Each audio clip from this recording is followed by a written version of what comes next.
Hi guys, ayan, magluluto ako ngayon ng sinigang na bangus. Nalinis ko na yan at na-slice ko na rin. Nag-ready na rin ako ng gulay.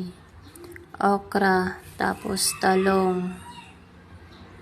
Ganyan lang yung pagka-slice ko sa talong. Hinugasan ko na yan guys. Syempre hindi mawala ang ating kangkong.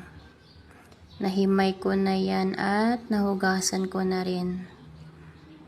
Ayan, nag-ready na ako, nag-slice na ako ng panggisa, luya, sibuyas, at kamatis. Ayan, mas gusto ko guys kapag maraming kamatis. Okay, let's go na, magigisa na ako.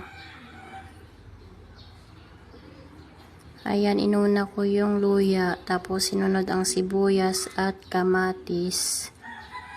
Pag okay na yan guys, pag nagisa na, naglalagay ako ng konting patis. Papakuluan ko lang siya ng saglit. O, diba?